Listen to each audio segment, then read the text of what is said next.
Hello दोस्तों, आज की इस वीडियो में हम इंडियन गवर्नमेंट एंड पॉलिटिक्स की आपकी 7वीं यूनिट जो कि स्वतंत्रता के पश्चात से भारत में विकास की कार्यनीति, योजनाबद्ध अर्थव्यवस्था एवं नवोदारवाद है। तो आज हम इसके सेकंड लेक्चर को कवर करेंगे। देखिए, फर्स्ट लेक्चर में हमने समझ लिया था कि योजनाबद्ध तरीके से किस तरह से भारतीय अर्थव्यवस्था को आगे ले जाया गया और फिर आगे चलकर 1990 के दशक में किस तरह से भारत में भ्रष्टाचार वगैरह बढ़ा और अर्थव्यवस्था जो भारत की अर्थव्यवस्था थी वो खराब हो जाती है। अब क्योंकि भारत की अर्थव्यवस्था खराब हो जाती है, जिसके कारण भारत को उदारवाद की नीति अपनानी पड़ती है। लेकिन ये यहाँ पर नव उदारवाद क्या है, इसको मैं अभी यहाँ पे समझा देता हूँ। तो चलिए बिना देरी किए टॉपिक को शुरू करते हैं। देखो दोस्तों, यहाँ पे बस हमें भारत के कॉन्टेक्स्ट में बात करनी है। यहाँ पे हमें नव उदारवाद या उदारवाद को नहीं समझना। यहाँ पे बस हमें बात करनी है कि भारत ने किस तरह से अपनी योजनाबद्ध जो तरीके से भारत विकास कर रहा था उसको रोक कर भारत ने अपनी अर्थव्यवस्था को किस तरह से विश्व के लिए खोल दिया, क्या तरीके अपनाए। बस आपको यही बातें करनी है। नव उदारवाद तो एक थ्योरी का चैप्टर है। थ्योरी का मतलब ये है, ये तो राजनीतिक सिद्धांत है, ये आपको यहाँ पर नहीं समझना। यहाँ पे बस आपको भारत के बारे में समझना है, जो कि पॉलिटिकल सिचुएशन उस समय भारत की थी जब भारत ने उदारवाद को अपनाया, ये आपको पढ़ना है। लेकिन फिर भी आपको कम समय में आपको मैं बता देता हूँ नव उदारवाद होता क्या है। देखो, नव उदारवाद और उदारवाद में कोई अंतर नहीं है। एक्चुअली जब उदारवाद सामने आया था, जब उदारवाद की विचारधारा विश्व में सामने आई थी लगभग 17वीं 18वीं शताब्दी में, तो उदारवाद का मतलब यही था, पूंजीवाद को बढ़ावा देना, प्राइवेटाइजेशन को बढ़ावा देना। मतलब ये अधिक से अधिक जो उद्योग हैं या अधिक से अधिक जो चीज़ें हैं वो प्राइवेट हाथों में होनी चाहिए। सरकार को मार्केट में बहुत कम हस्तक्षेप करना चाहिए। यही होती है उदारवाद की नीति। और नव उदारवाद क्या है? अब देखिए, जब उदारवाद की नीति आई थी ना, जब उदारवाद का विचार आया था सामने, तो शुरू में वो यही था कि सरकार को कम से कम हस्तक्षेप करना चाहिए। ज़्यादातर चीज़ें प्राइवेट सेक्टर में होनी चाहिए, निजी हाथों में होनी चाहिए। उद्योग वगैरह, हॉस्पिटल्स वगैरह ज़्यादातर निजी होने चाहिए, प्राइवेट होने चाहिए। लेकिन आगे चलकर देखा गया कि अब उदारवाद की जो विचारधारा थी उसमें भी सरकार हस्तक्षेप करने लगी थी। अब उसमें भी सरकार क्या कर रही थी? कल्याणकारी कार्य कर रही थी और सरकारी स्कूल, सरकारी हॉस्पिटल वगैरह खोल रही थी। तो 20वीं शताब्दी में यही देखा गया। 20वीं शताब्दी की जो शुरुआत हुई तो उसमें हमने यही देखा कि सरकार बढ़ चढ़कर पार्टिसिपेट कर रही थी और वेलफेयर यानी कि कल्याणकारी कार्य कर रही थी। अब ऐसे में 1990 के दशक में देखा गया कि जो सरकार की उदारवादी नीति है अब ये खराब हो चुकी है। खराब होने का मतलब ये है कि सरकार उदारवादी नीति के अंतर्गत अपने आप को शामिल कर रही है और सरकार अब क्या कर रही है? कल्याणकारी कार्य कर रही है, जो कि सही नहीं है। अब 1990 के दशक के बाद दोबारा ये विचार सामने आया कि सरकार को कम से कम हस्तक्षेप करना चाहिए मार्केट में। मार्केट मतलब बाज़ार में, जैसे कि जो उद्योग वगैरह हैं, जो हॉस्पिटल्स वगैरह हैं, जितने जो बिजनेस वगैरह हैं, सरकार को उसमें कम हस्तक्षेप करना चाहिए। ये विचार 1990 के दशक में और भी ज़्यादा प्रबल रूप से सामने आया और इसी को हमने नया उदारवाद कह दिया। कहने का मतलब है, जो पहले पुराना उदारवाद था जो शुरू में आया था, वो और आज का जो नव उदारवाद है वो दोनों एक जैसे हैं। बीच में जो उदारवाद था ना, उसमें गड़बड़ हो गई। गड़बड़ ये हो गई थी कि सरकार जो थी वो उदारवाद की नीति के अंतर्गत ही कल्याणकारी कार्य करने लग रही थी, भलाई के लिए कार्य कर रही थी, बढ़ चढ़कर पार्टिसिपेट कर रही थी, जिसे 1990 के दशक में सोचा गया कि अब हमें क्या करना है कि थोड़ा सा ऐसा विचार सामने आया विश्व में कि सरकार को कम से कम हस्तक्षेप करना चाहिए मार्केट में। दोबारा से जब ये आया तो इसको नव उदारवाद कहा गया। हालांकि जो भी चीज़ें हम भारत के कॉन्टेक्स्ट में आपको पढ़नी है वो सारी चीज़ें यहाँ पर आपको दिखाई गई हैं, आप पढ़ सकते हैं। आई थिंक आपको सारी चीज़ें क्लियर हो गई हैं यहाँ तक उदारवाद से संबंधित। बाकी कोई भी कन्फ्यूज़न है तो इसको यहीं पे स्टॉप करिए। कन्फ्यूज़न को आप यहाँ पे जितनी भी चीज़ें हैं आप यहाँ पे आगे समझिए, सारी चीज़ें आपको समझ में आ जाएंगी। भारत ने अपने विकास के लिए नियोजन के विचार को अपनाया। इसका उद्देश्य राष्ट्र के धन का न्यायसंगत वितरण सुनिश्चित करते हुए प्रगति के पथ पर सुदृढ़ता के साथ चलना एवं आगे बढ़ना था। तो फ्रेंड्स, जैसा कि आप जानते ही होंगे कि आज़ादी के बाद भारत ने अपना विकास करने के लिए प्लानिंग के विचार को अपनाया था, नियोजन के विचार को अपनाया था। इसका उद्देश्य यही था कि देश को आगे ले जाया जा सके, एक प्लान के साथ देश को मजबूत बनाया जा सके। इसके साथ ही आज़ादी के बाद जितनी भी सरकारें भारत में आई, सभी क्रमिक सरकारों ने 1991 तक राज्य के महत्वपूर्ण हस्तक्षेप और मौद्रिक विनियमन के साथ संरक्षणवादी मौद्रिक नीतियों को बढ़ावा दिया था। इसे लाइसेंस राज और राज्य नियंत्रित अर्थव्यवस्था के रूप में वर्णित किया गया है। फ्रेंड्स, कहने का मतलब ये है कि सरकारों ने लाइसेंस की व्यवस्था रख रखी थी, संरक्षणवादी नीतियों को अपनाया था। मतलब जो उद्योग वगैरह थे वो ज़्यादातर सार्वजनिक क्षेत्र में थे, और अगर किसी को कोई उद्योग लगाना होता था तो उसके लिए लाइसेंस परमिट की व्यवस्था की गई थी। पहले व्यक्ति को लाइसेंस लेना पड़ेगा, उसके बाद ही वो उद्योग खोल सकता है। तो सरकार का काफ़ी हस्तक्षेप था, सरकार काफ़ी दखल देती थी अर्थव्यवस्था में, संरक्षणवादी नीतियां अपना रखी थी और लाइसेंस राज था। इससे अर्थव्यवस्था का कुप्रबंधन हुआ तथा उच्च राजस्व घाटा हुआ और भ्रष्टाचार को भी बढ़ावा मिला। अब सरकार ने जो नीतियां अपना रखी थी व्यापार को लेकर, अर्थव्यवस्था को लेकर, उससे हुआ ये कि पूरे देश में एक प्रबंधन यानी कि जो मैनेजमेंट था वो बहुत ही ख़राब हो गया। जो सरकार का जो राजस्व था उसमें सरकार को घाटा देखना पड़ा, मतलब सरकार का खर्च ज़्यादा होता था और सरकार को टैक्स बहुत कम मिल रहा था। इसके अलावा इसके साथ ही भ्रष्टाचार को बहुत ज़्यादा बढ़ावा मिला, जिसके चलते भारतीय अर्थव्यवस्था में सुधार की आवश्यकता महसूस की गई। फ्रेंड्स, ये हम बात कर रहे हैं 1990 के दशक की। तो 1990 के दशक में कुछ ऐसा ही माहौल था कि भ्रष्टाचार बहुत ज़्यादा था और सरकार को बहुत घाटा देखने को मिल रहा था। इसके साथ ही इसी समय शीत युद्ध समाप्त हो जाता है और सोवियत संघ का विघटन हो जाता है, जिस कारण से अब भारतीय अर्थव्यवस्था में सुधार की आवश्यकता बहुत ही बढ़ जाती है। और इसी के चलते 1991 में भारत नई आर्थिक नीति को अपना लेता है। भारत अर्थव्यवस्था को सुधारने के लिए 1991 में नई आर्थिक नीति को अपना लेता है। तो फ्रेंड्स, ये बात तो हो गई एक इंट्रोडक्शन की कि कुछ समस्याएं थी और उन समस्याओं को सॉल्व करने के लिए भारत ने नई आर्थिक नीति को अपनाया। ये तो अभी हमने हल्की सी बात कर ली, ये आप इंट्रोडक्शन के पोर्शन में अपने एग्ज़ाम में लिख सकते हैं। अब हम बात करते हैं 1990 में अर्थव्यवस्था के सम्मुख आने वाली समस्याएं एवं चुनौतियां, कि 1990 में भारत की अर्थव्यवस्था के सामने कौन कौन सी समस्याएं आई, कौन कौन सी चुनौतियां आई। तो पहला है बजट घाटा। अब सबसे पहली जो समस्या थी वो थी बजट घाटा। अब हुआ ये कि सरकार का जो बजट था उस सरकार को उसमें घाटा देखने को मिल रहा था। सरकार के पास इतना ज़्यादा राजस्व आता नहीं था, उससे ज़्यादा सरकार को खर्च करना पड़ रहा था। कहने का मतलब ये है कि सरकार की आमदनी कम हो रही थी और सरकार का खर्च बढ़ रहा था। सरकार को पर्याप्त रूप से टैक्स नहीं मिल पा रहा था, बल्कि उसका खर्च बहुत ज़्यादा बढ़ रहा था। तो ये एक समस्या थी।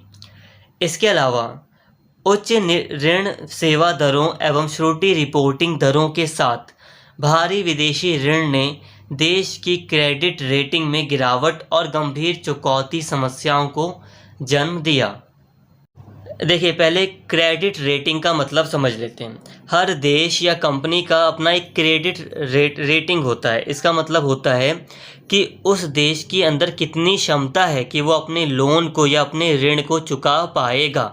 हर कंपनी के अंदर अपनी एक एबिलिटी होती है, या हर देश के अंदर अपनी एक क्षमता होती है कि अगर हम उसको इतना पैसा देते हैं तो वो इतनी जल्दी वो पैसा लौटा देगा।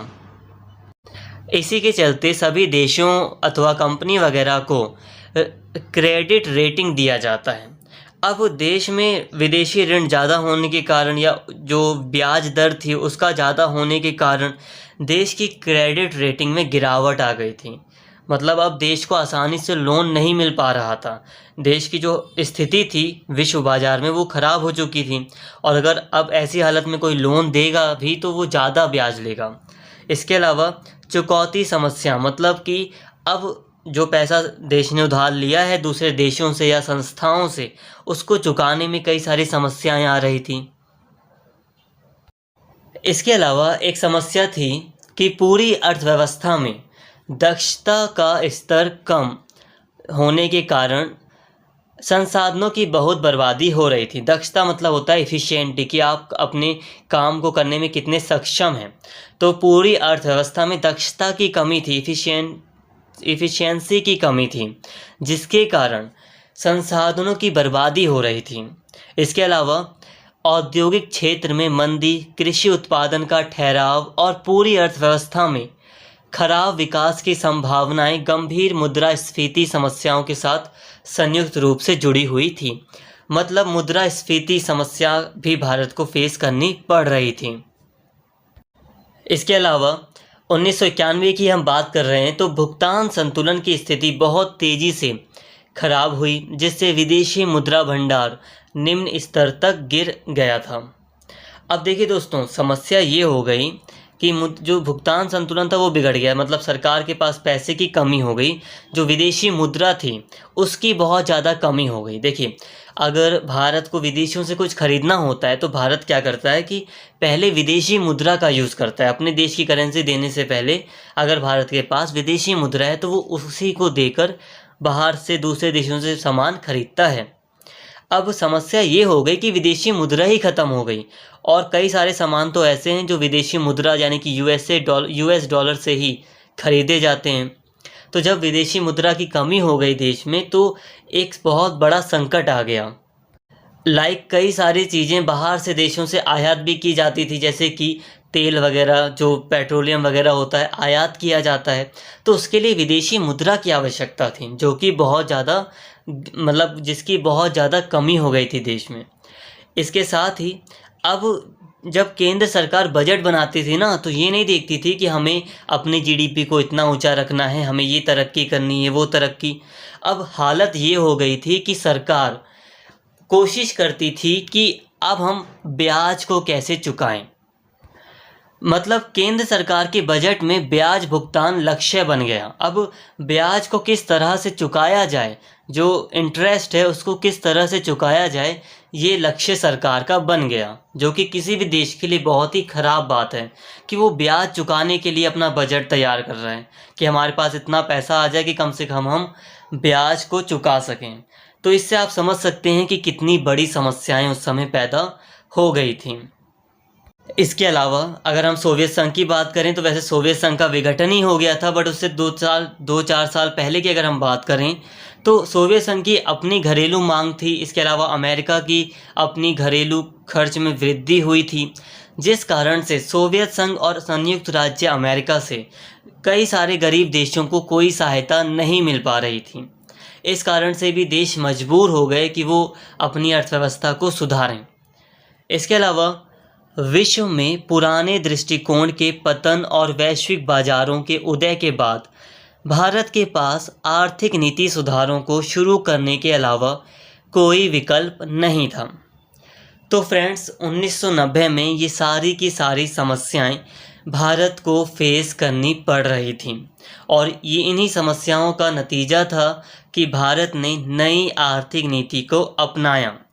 इसका एक ये भी कारण था कि जो कुछ देश थे, जो पूर्वी एशिया के देश थे, अगर हम चाइना की बात कर लें, इसके अलावा जो हांगकांग है और ताइवान है, सिंगापुर है, तो इनकी अर्थव्यवस्थाएं बहुत ही तेज़ी से बढ़ रही थी, दोगुनी रफ्तार से बढ़ रही थी। इस कारण से भी भारत को ये महसूस हुआ कि अब हमें अपनी अर्थव्यवस्था को सुधारना पड़ेगा। अब हम बात करते हैं आर्थिक सुधारों के उद्देश्यों की। अब देखिए फ्रेंड्स, आर्थिक सुधारों के क्या उद्देश्य थे, ये आप अगर चाहें तो खुद भी थोड़ा बहुत, अगर आप नहीं याद है आपको पेपर में कि उद्देश्य क्या थे, तो आप बना कर लिख सकते हैं। ये चीज़ आप कभी भूलेंगे नहीं। जो समस्याएं होती हैं उन समस्याओं को हल करना ही तो उद्देश्य था। भुगतान संतुलन की स्थिति खराब हो गई थी तो उसकी हालत में सुधार करना एक उद्देश्य हो सकता है। तो जो ऊपर अभी मैंने समस्याएं बताई जो पहले, उनको आप बनाकर, अगर आप भूल गए हैं एग्ज़ाम में कि उद्देश्य क्या हैं, वो अभी मैं बताऊंगा वैसे कि उद्देश्य क्या हैं, बट अगर आप भूल गए हैं कि उद्देश्य क्या थे आर्थिक सुधारों के, तो आप इसे बनाकर भी लिख सकते हैं। बट कोई नहीं, मैं थोड़ी सी जो मुख्य उद्देश्य हैं उनकी अब बात कर लेता हूँ। तो इसका प्रथम उद्देश्य था राजकोषीय, मौद्रिक एवं विनिमय दर नीतियों के माध्यम से व्यापक आर्थिक स्थिरता और संतुलन लाना। मतलब आर्थिक स्थिरता, जो आर्थिक अस्थिरता भारत में पैदा हुई थी उसको ख़त्म करना और आर्थिक स्थिरता लाना, स्टेबिलिटी लाना, ये इसका एक पहला उद्देश्य था। इसके अलावा सुदृढ़ विनियमन के साथ एक प्रतिस्पर्धी वित्तीय प्रणाली को बढ़ावा देना। मतलब एक ऐसी वित्तीय प्रणाली स्थापित करना जिसमें कंपटीशन हो। इसके अलावा इसका एक उद्देश्य था न्यूनतम नियंत्रण वाला एक औद्योगिक क्षेत्र स्थापित करना। पहले क्या था, सरकार का बहुत ज़्यादा नियंत्रण होता था, तो अब आर्थिक सुधारों का एक उद्देश्य था कि एक ऐसा औद्योगिक क्षेत्र बनाया जाए जिसमें बहुत ही कम नियंत्रण हो सरकार का। इसके साथ ही उत्पादकता और दक्षता में सुधार कर प्रतिस्पर्धा को बढ़ावा देना। उत्पादकता यानी कि प्रोडक्शन में सुधार करना, एफिशिएंट यानी दक्षता। दक्षता का मतलब होता है कि आप अपने काम को कितनी अच्छे तरीके से कर पाते हैं। तो दक्षता में सुधार करना और एक प्रतिस्पर्धा का माहौल तैयार करना, कंपटीशन का माहौल तैयार करना। तो ये इसके कुछ प्रमुख उद्देश्य थे। अर्थव्यवस्था में सुधार करने के लिए भारत ने 1991 में नई आर्थिक नीति को अपनाया। यानी कि नई आर्थिक नीति के माध्यम से भारत ने अपनी अर्थव्यवस्था को सुधारा। नई आर्थिक नीति के अंतर्गत भारत ने उदारीकरण, निजीकरण और वैश्वीकरण को अपनाया। फ्रेंड्स, उदारीकरण, निजीकरण और वैश्वीकरण को शॉर्ट में एलपीजी भी कहा जाता है। एलपीजी मीन्स लिबरलाइजेशन, प्राइवेटाइजेशन और ग्लोबलाइजेशन। कई बार नॉर्मली कह दिया जाता है कि भारत ने एलपीजी को 1991 में अपनाया। तो कंफ्यूज मत होना, एलपीजी का मतलब यही है कि उदारीकरण और निजीकरण और वैश्वीकरण को भारत ने अपनाया। तो अब भारत में क्या सुधार हुए थे, इसे हम उदारीकरण, निजीकरण और वैश्वीकरण के तहत ही अच्छे से समझ सकते हैं। इसके लिए हमें इनको अच्छे से एक बार समझना पड़ेगा। तो सबसे पहले बात करते हैं उदारीकरण की। लिबरलाइजेशन। उदारीकरण सरकार के नियमों में ढील को संदर्भित करता है। उदारीकरण का अर्थ ऐसे नियंत्रण में ढील देना या उन्हें हटा लेना है जिससे अर्थव्यवस्था के विकास में अवरोध पैदा होते हैं। उदारीकरण में वे सारी क्रियाएं सम्मिलित हैं जिसके द्वारा किसी देश के आर्थिक विकास में बाधा पहुंचाने वाली आर्थिक नीतियों, नियमों, प्रशासनिक नियंत्रणों, प्रक्रियाओं आदि को समाप्त किया जाता है। देखिए दोस्तों, उदारीकरण का मतलब होता है जब सरकार अपने नियमों में थोड़ा सा लचीलापन लाती है, जब प्रशासनिक नियंत्रण यानी कि एडमिनिस्ट्रेशन कंट्रोल कम हो जाता है, तो इसको हम कहते हैं उदारीकरण। कि जो सरकार है वो उद्योगों को वरीयता दे रही है, उद्योगों के लिए कोई कड़े नियम नहीं बना रही है। तो ये होता है उदारीकरण कि सरकार के नियमों में ढील। इस प्रक्रिया में विश्व के साथ व्यापार की प्रक्रिया को उदार बनाया जाता है, जिससे न केवल अर्थव्यवस्था का विकास सुनिश्चित होता है बल्कि देश का व्यापक विकास तथा बहुमुखी उन्नति होती है। उदारीकरण सभी अनावश्यक नियंत्रण और प्रतिबंध से भारतीय व्यापार और उद्योग को उदार बनाने के उद्देश्य से लागू किया गया। ये लाइसेंस, परमिट, कोटा राज के अंत का संकेत है। देखिए दोस्तों, उदारीकरण लाइसेंस, परमिट जो राज था उसके अंत का प्रतीक है। उदारीकरण से अब सरकार ने अपने नियमों में काफ़ी ढील दे दी, लाइसेंस की व्यवस्था को ख़त्म कर दिया। अब ज़रूरी नहीं रहा कि सभी उद्योगों के लिए व्यक्तियों को पहले लाइसेंस लेना पड़े, सरकार से अनुमति लेनी पड़े या सरकार के कड़े नियमों को मानना पड़े। तो सरकार ने अब उदार नीति को अपनाया। अब हम बात कर लेते हैं भारतीय अर्थव्यवस्था के उदारीकरण की प्रमुख विशेषताओं की, कि भारत ने जो उदारीकरण अपनाया उसकी क्या प्रमुख विशेषताएं थीं। पहला ये था कि इस प्रक्रिया के दौरान सरकार द्वारा एक संक्षिप्त सूची के उद्योगों को छोड़कर अन्य सभी उद्योगों में लाइसेंस की आवश्यकता को ख़त्म कर दिया गया। देखिए दोस्तों, उदारीकरण से अपनाने से हुआ ये कि अब सरकार ने कुछ उद्योगों जैसे कि रक्षा उपकरण या शराब से संबंधित उद्योगों को छोड़कर सभी उद्योगों के लिए लाइसेंस की व्यवस्था को ख़त्म कर दिया कि अब ज़रूरी नहीं है कि सब लाइसेंस लें। इसके अलावा व्यावसायिक गतिविधियों के विस्तार या संकुचन पर कोई प्रतिबंध नहीं लगाया गया। अब पहले क्या होता था कि अगर किसी को अपनी कंपनी को बड़ा करना है तो उस पर कई तरह के प्रतिबंध लगे होते थे कि वो अपनी मर्ज़ी के हिसाब से अपनी कंपनी का विस्तार नहीं कर सकता या अपनी व्यावसायिक गतिविधियों का विस्तार नहीं कर सकता या उसे कम नहीं कर सकता। इस पे कई सारे प्रतिबंध होते थे। बट अब उदारीकरण की नीति अपनाने से हुआ ये कि अब कंपनियों के ऊपर निर्भर हो गया या व्यवसायियों के ऊपर निर्भर हो गया कि वो जितना चाहें उतना अपनी कंपनी को बड़ा बनाएं या विस्तार करें अपने कार्यों का, या उसे कम करना है तो कम भी कर सकते हैं।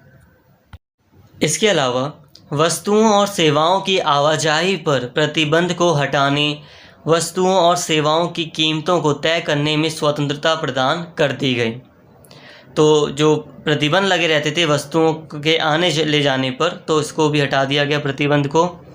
इसके अलावा अर्थव्यवस्था पर कर की दरों में कमी की गई और अनावश्यक नियंत्रण को हटा दिया गया। अब सरकार ने जो कड़े नियम बनाए थे उसको हटा दिया गया, और जो सरकार ज़्यादा टैक्स वगैरह ले रही थी उसमें थोड़ी सी कमी भी की गई। जो रेट थे सरकार के लेने के, जो ऋण दर थी जो सरकार लेती थी व्यक्तियों से, उसको भी कम किया गया। इसके अलावा आयात और निर्यात के लिए प्रक्रियाओं को सरल बनाया गया। एक देश से दूसरे देश में आयात या निर्यात जो होता है भारत का, तो उसको सरल बनाया गया। अब आसानी से कोई व्यवसायी किसी दूसरे देश से भारत में सामान मंगा सकता है या अपना सामान निर्यात कर सकता है। तो जो नियम थे भारतीय सरकार के, उसको उदार बनाया। इसके अलावा भारतीय उदारीकरण की एक विशेषता ये थी कि इससे भारतीयों के लिए विदेशी पूंजी और प्रौद्योगिकी मंगाना काफ़ी आसान हो गया। अब विदेशों से भारत में इन्वेस्टमेंट करना आसान हो गया। भारतीय कंपनियां विदेशी कंपनियों से इन्वेस्टमेंट ले सकती थी। इसके अलावा प्रौद्योगिकी यानी कि टेक्नोलॉजी का आयात कर सकती थी। अब हम बात करते हैं निजीकरण की, प्राइवेटाइजेशन की। निजीकरण वह सामान्य प्रक्रिया है जिसके द्वारा निजी क्षेत्र किसी सरकारी उद्यम का स्वामी बन जाता है अथवा उसका प्रबंधन करता है। निजीकरण में होता यह है कि कोई मान लो सार्वजनिक क्षेत्र का उद्योग है, जब उसको किसी प्राइवेट कंपनी को दे दिया जाए या किसी एक व्यक्ति के नाम कर दिया जाए या कुछ व्यक्तियों के नाम कर दिया जाए, मतलब जब वो प्राइवेट हाथों में आ जाता है, लोगों के हाथों में, मतलब सरकार के हाथों में नहीं है वो, तो उसे हम कहते हैं निजीकरण। निजीकरण की आवश्यकता मुख्य रूप से सार्वजनिक क्षेत्र के अकुशल होने के कारण अनुभव की गई। भारत सार्वजनिक क्षेत्र के अधिकतर उद्यम हानि उठा रहे थे। अब भारत में जो सार्वजनिक क्षेत्र के ज़्यादातर जो उद्योग थे वो बहुत ही ज़्यादा नुकसान उठा रहे थे और वो काफ़ी अकुशल था। जो सार्वजनिक क्षेत्र के उद्योग थे वो पूरी तरह कुशल नहीं थे, जिसके कारण निजीकरण करने की आवश्यकता महसूस की गई थी। सार्वजनिक क्षेत्र के उद्योगों से संबंधित अधिकतर निर्णय मंत्रालयों द्वारा लिए जाते हैं, जो निर्णय लेते समय अपने राजनीतिक हितों का अधिक ध्यान रखते हैं। देखो, ज़्यादातर जो निर्णय लिए जाते हैं वो मंत्रियों के द्वारा लिए जाते हैं। तो ऐसे निर्णय लेते समय मंत्री लोग अपने राजनीतिक हितों को, मतलब पॉलिटिक्स को ध्यान में रखते हैं। इसके फलस्वरूप निर्णय लेने में अनावश्यक विलंब होता है, उत्पादन क्षमता का पूरा प्रयोग संभव नहीं हो पाता है और प्रबंधक पूरी जिम्मेदारी से कार्य नहीं करते हैं, इसलिए उत्पादकता कम हो जाती है। तो ये जो तत्व थे वो सार्वजनिक क्षेत्र को अकुशल बना रहे थे। इसी कारण से निजीकरण की बात की जा रही थी। निजीकरण करने के पीछे का जो विचार था वो यही था कि निजीकरण के फलस्वरूप अर्थव्यवस्था की कुशलता में वृद्धि होगी, प्रतियोगिता बढ़ेगी, उत्पादन की गुणवत्ता तथा विविधता में वृद्धि होगी। इसका उपभोक्ताओं को विशेष रूप से लाभ होगा। इसी के कारण निजीकरण को अपनाया गया था। तो अभी हमने उदारीकरण और निजीकरण के मतलब को समझ लिया है। अभी हम आगे और भी कुछ बातें करेंगे, बट उससे पहले बात करते हैं कि वैश्वीकरण का क्या अर्थ था। तो वैश्वीकरण का शाब्दिक अर्थ स्थानीय या क्षेत्रीय वस्तुओं या घटनाओं के विश्व स्तर पर रूपांतरण की प्रक्रिया से है। जो वैश्वीकरण का शाब्दिक अर्थ है उसका मतलब यही है कि जब क्षेत्रीय वस्तुएं ग्लोबली विश्व स्तर पर जानी जाती हैं तो उसे हम कहते हैं कि उस वस्तु का ग्लोबलाइजेशन हो गया है।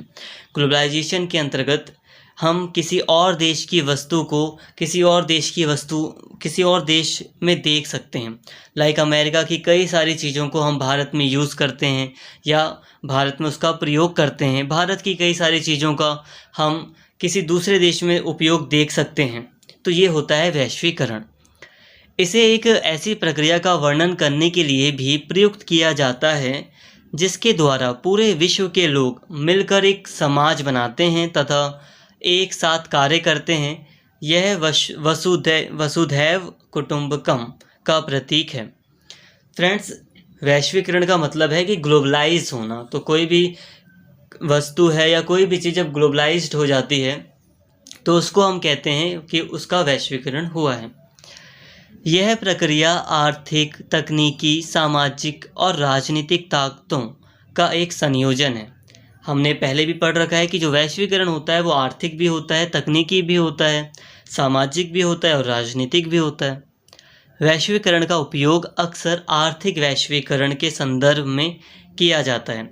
वैसे जब भी वैश्वीकरण का हम यूज़ करते हैं तो उसका ज़्यादातर उपयोग हम आर्थिक वैश्वीकरण के संदर्भ में करते हैं, अर्थात व्यापार, विदेशी प्रत्यक्ष निवेश, पूंजी प्रवाह और प्रवास के रूप में करते हैं। फ्रेंड्स, कई बार एग्ज़ाम में क्वेश्चन आता है कि 1990 के दशक की आप समस्याओं का वर्णन कीजिए, उसके लिए सुधारों की प्रकृति का वर्णन कीजिए और इससे भारतीय अर्थव्यवस्था पर जो सुधार हुए उससे भारतीय अर्थव्यवस्था पर क्या प्रभाव पड़ा है उसका वर्णन कीजिए। तो देखिए, सबसे पहले आप समस्याओं को बता देंगे, उसके बाद आप जो अभी हमने सुधारों की बात की, सुधारों के अंतर्गत अभी हमने बात की उदारीकरण की, निजीकरण की और वैश्वीकरण की। इन तीनों को आप सुधारों के अंतर्गत रखते हुए विस्तार से इनका वर्णन करेंगे। आप ऊपर लिख देंगे कि 1990 के दशक में जो नई आर्थिक नीति अपनाई गई उसमें कुछ सुधार किए गए, जैसे कि उदारीकरण को अपनाया गया, फिर आप उसको विस्तार से बताएंगे, निजीकरण और फिर वैश्वीकरण। इसके अलावा क्वेश्चन आता है कि अर्थव्यवस्था पर इसका क्या प्रभाव पड़ा। तो अब हम इसी की बात करते हैं कि भारतीय अर्थव्यवस्था पर उदारीकरण, निजीकरण और वैश्वीकरण का क्या प्रभाव पड़ा। तो सबसे पहला प्रभाव ये था कि उदारीकरण की नीति के अंतर्गत उच्चतम प्राथमिकता वाले उद्योगों को विदेशों से टेक्नोलॉजी का, प्रौद्योगिकी का आयात करने के लिए सरकार से अनुमति लेने की आवश्यकता नहीं रही। अब उन्हें कोई अब ज़रूरी नहीं था कि उन्हें पहले परमिशन लेनी पड़े सरकार से, तभी वो टेक्नोलॉजी को आयात कर सकते हैं। तो अब ऐसी कोई भी परमिशन की आवश्यकता नहीं रही। इसके अलावा उद्योगों के विस्तार की स्वतंत्रता। उदारीकरण नीति के अंतर्गत विद्यमान उद्योगों के विस्तार के लिए सरकार से अनुमति लेने की आवश्यकता नहीं रही। अब पहले क्या होता था कि अगर किसी को अपना उद्योग, अपनी इंडस्ट्री को बड़ा बनाना है तो सरकार से परमिशन लेनी पड़ती थी, बट अब इसकी ज़रूरत बिल्कुल भी नहीं रही उदारीकरण की नीति अपनाने के बाद। औद्योगिक लाइसेंसिंग तथा पंजीकरण की समाप्ति। तो इसका एक परिणाम या इसका एक प्रभाव ये पड़ा कि अब 6 उद्योगों, रक्षा उपकरण, शराब, औद्योगिक विस्फोटक, सिगरेट, खतरनाक रसायन और औषधियाँ, इन 6 उद्योगों को छोड़कर शेष जितने भी उद्योग बचते हैं सभी उद्योगों को लाइसेंसिंग से मुक्त कर दिया गया। मतलब इन 6 उद्योगों को छोड़कर अगर किसी भी चीज़ के लिए उद्योग लगाया जाता है तो उसके लिए लाइसेंस लेने की ज़रूरत नहीं रही। तो ये किसका प्रभाव है? ये नई आर्थिक नीति के द्वारा किया गया एक सुधार ही है, जिसे हम प्रभाव के रूप में पढ़ रहे हैं। इसके अलावा कार्य प्रदर्शन में वृद्धि। अब उदारीकरण की प्रक्रिया अपनाई गई, निजीकरण की प्रक्रिया अपनाई गई, जिससे ये हुआ कि अब जो उद्योग हुआ करते थे सार्वजनिक क्षेत्र में पहले, अब जब उनका निजीकरण हो गया, जब उदारीकरण हो गया तो उनके कार्य प्रदर्शन में काफ़ी वृद्धि देखने को मिली। अब जो सार्वजनिक क्षेत्र के उद्योग थे वो उतनी अच्छी तरह से कुशलता से काम नहीं कर पाते थे, उनका जो परफॉर्मेंस था वो उतना अच्छा नहीं था। बट जब वो प्राइवेट हाथों में आ गया, प्राइवेट सेक्टर में वो उद्योग आ गया तो देखा गया कि कार्य प्रदर्शन में वृद्धि हुई। इसके अलावा दक्षता में वृद्धि। अब जब निजीकरण के तहत प्राइवेट कंपनियों को कई सारे उद्योग दे दिए गए तो दक्षता में वृद्धि हुई। जो निजी कंपनियां थी वो उस कार्य को और भी अच्छे तरीके से कर पा रही थीं। इसके पीछे का कारण ये था कि कई बार जब सरकार बजट बनाती थी तो वो अपने सार्वजनिक उद्यम को या उद्योग को पर्याप्त पूंजी नहीं दे पाती थी। बट प्राइवेट सेक्टर में होता ये है कि वो अपनी ज़रूरत के हिसाब से उत्पादन करते हैं और उसमें अच्छे से पूंजी लगा पाते हैं। बट सरकार की कोशिश होती है कि पूरे देश की जनता के लिए किया जाए वो काम, तो ऐसे में वो काम सही से भी नहीं कर पाती कई बार।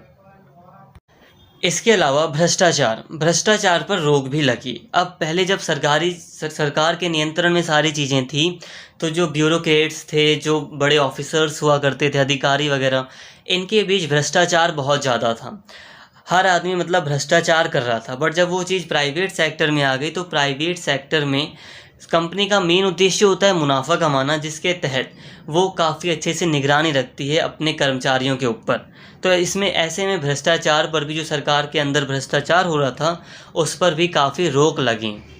तो ये भी एक प्रभाव था नई आर्थिक नीति का। इसे हम सुधार भी कह सकते हैं। अगर क्वेश्चन कहता है सिर्फ सुधार ही बताओ, तो आप इसे सुधार के रूप में भी लिख सकते हो। इसके अलावा एक प्रभाव ये पड़ा कि मुक्त व्यापार को बढ़ावा मिला।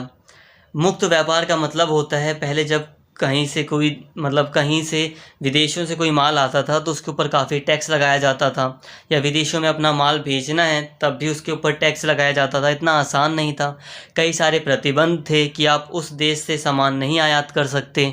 तो ये जो बैरियर्स थे, ये जो प्रतिबंध थे, इनको हटा दिया गया और फ्री ट्रेड को, मुक्त व्यापार को बढ़ावा दिया गया। इसके अलावा सूचना प्रवाह आसान हो गया। अब एक देश से दूसरे देश में सूचनाओं का पहुंचना काफ़ी आसान हो गया है।